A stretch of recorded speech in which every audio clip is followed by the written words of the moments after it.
But we want to talk about this because there's a lot of folks out there that are very confused about what's going on. Some people simply don't care. You have other folks that are NRA fanboys because the NRA has been supporting and pushing this, but is suspiciously remaining radio silent at the moment. There's just a lot of misinformation out there and a lot of people saying that we're fear mongering. So now I want to introduce our special guest. His name is Rick Vasquez. He's very well known in the firearms industry, and I don't want to tell you what Rick's background is. Rick, go ahead, man. Give us an introduction and tell the audience who you are. Hey, thanks for having me on your program today. Once again, my name's Rick Vasquez. I've had a long career in firearms. I had a career in the Marines, and then I went to work for Diplomatic Security as a firearms instructor, and eventually went to work for ATF in the firearms technology branch. And in the firearms technology branch, I went from a basic firearms enforcement officer to the assistant chief and the acting chief for approximately 18 months. And from there, I went into the firearms trafficking branch. And I assisted ATF agents in the field with trying to counter firearms trafficking overseas, spent many, many days in Central America, Mexico, and parts of Europe. So I do have a pretty good knowledge on the regulations, rulings, and statutes that concern firearms. Now, what we're looking at right now is a regulation change that's going to have the strength and the force of a law. And that's kind of come about because no federal agency can change the statute. They can change a regulation, they can write a ruling, they can write a new regulation, and they can write letter opinions based on their authority. But a federal agency does not have the authority to write a law that's congressional. So right now, I believe that there's a lot of sense on the Hill that if they write a law to cover this, it's really going to affect their party on midterms.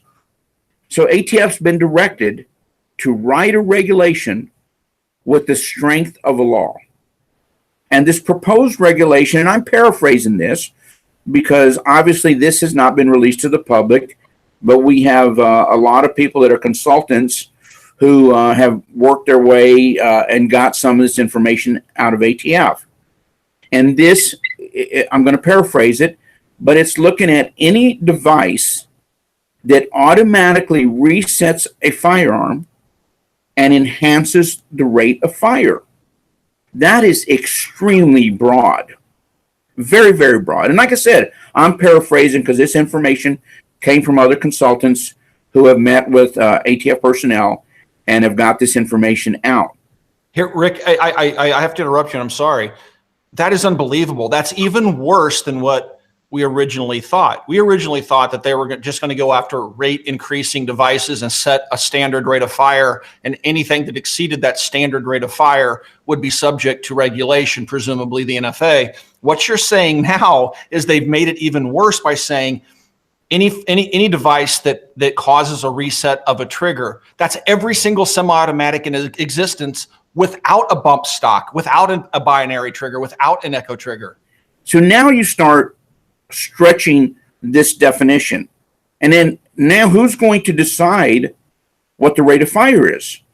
Because if I build a device that makes my firearm reset and shoot faster, what is going to be the standard?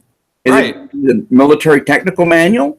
Is it going to be a standard that we just kind of come out of thin air and say, well, it's 20 rounds per minute, and then if your reset device automatically resets and allows you to continue to fire in a high rate of fire, what's going to be the standard? Does that mean that belt loops will be banned? Because here in the next day or two, I'm going to release a video where we're basically doing a meltdown on a semi-automatic Century Arms AK, and I am bump firing through the entire video. I am firing that gun as fast as a machine gun, but I have no bump stock on it. I just have a trigger finger that resets very quickly. So what you're saying is my trigger finger, am I going to have to, I'm being joking here. I'm being funny, but am I going to have to serialize and register my trigger finger? Because if they arbitrarily set a rate of fire at, say, 1 round per second or 20 rounds per minute, any device that exceeds that or any device that's capable of allowing a firearm to exceed that, up to and including perhaps magazines. So we may have Canadian-style gun laws under the next anti-gun administration, because all it has to happen, if what I'm hearing you say correctly, all it has to happen is that an anti-gun administration can appoint their own anti-gun ATF director, because that's not an elected position, it's an appointment. They can appoint an anti-gun ATF director and say, hey, we want to stop, we want to ban the sale of 30-round magazines and AR-15s because it's allowing the owners of AR-15s to exceed our arbitrary standard rate of fire number that was set 4 years ago under the Trump administration. Well, you're exactly right. You're not going to make your finger illegal, but at the time that you're shooting that firearm, it would be a machine gun under this definition. So, but while so it goes back to almost the brace thing. It's a pistol until you touch it to your shoulder, and now it's been redesigned into an SBR. Take it away from your shoulder, and it's a pistol. Now what they're talking about doing is saying, if you fire your gun too quickly, it's a machine gun. That's a very good possibility. But this is unbelievable, Rick. This is worse than I originally thought. This is unbelievable. And what's driving me nuts right now is my community, my peers in the industry, people with very loud voices, louder than my own, are completely ignoring this.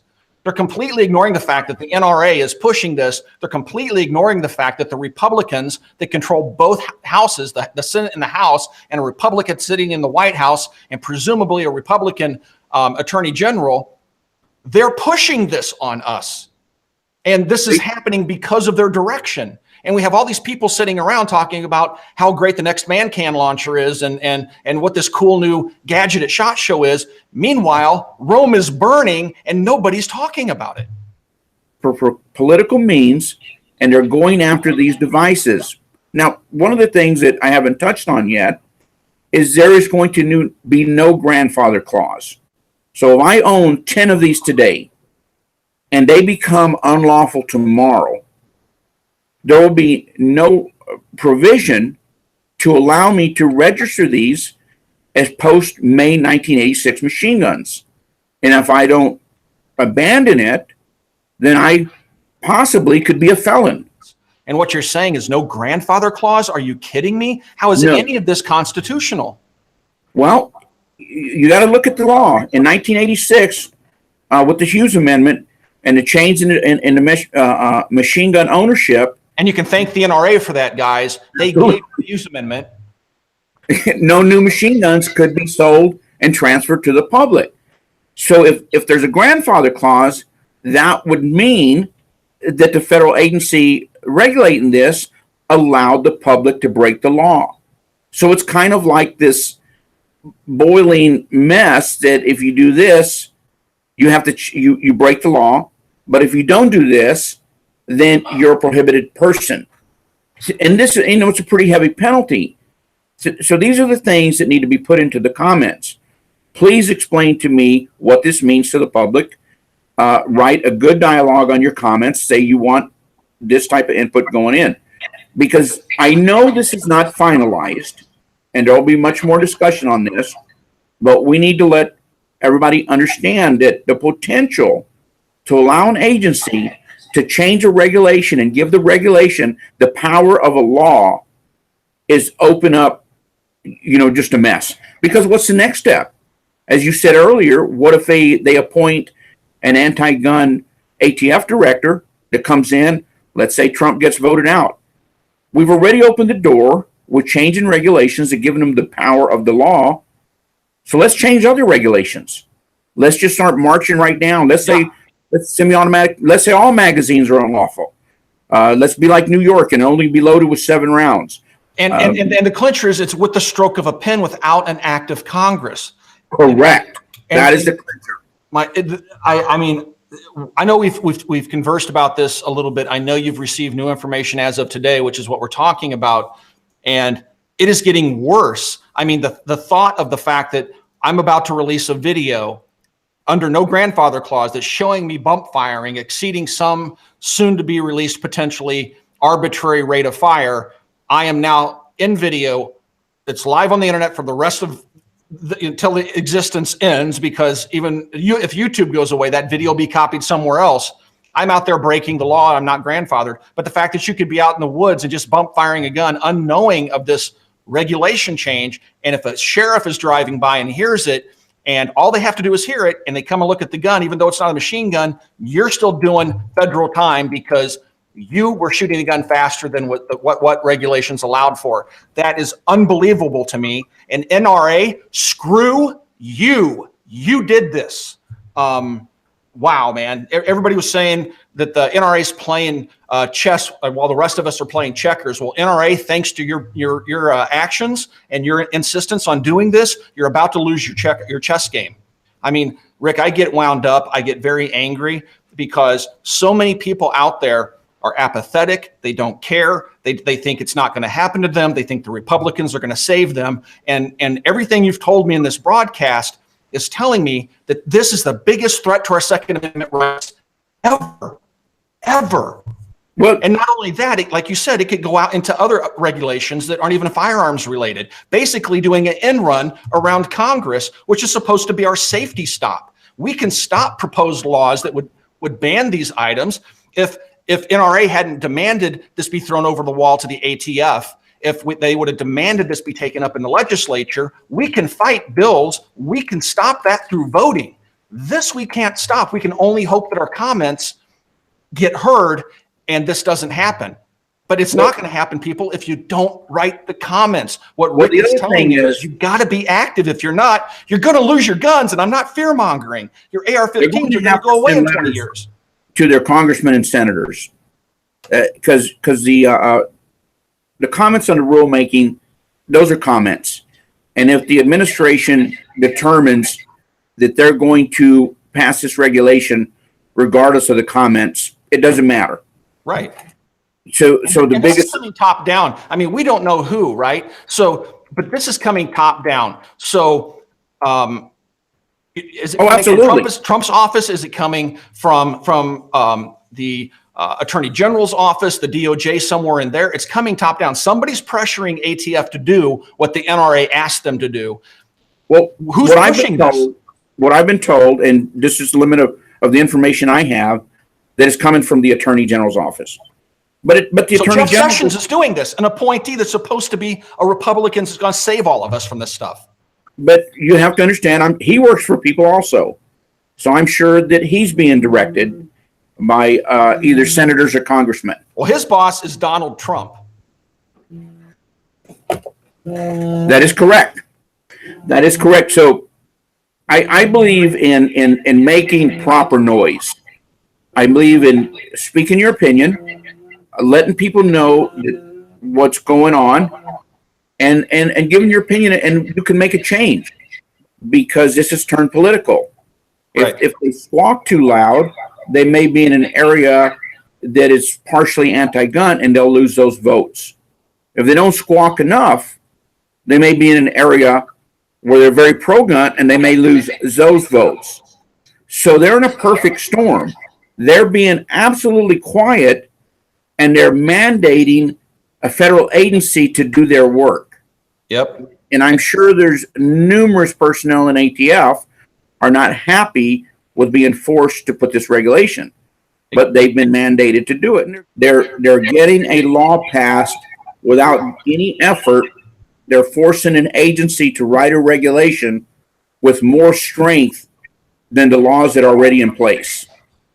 And they're not going to have any dirty hands when this is over.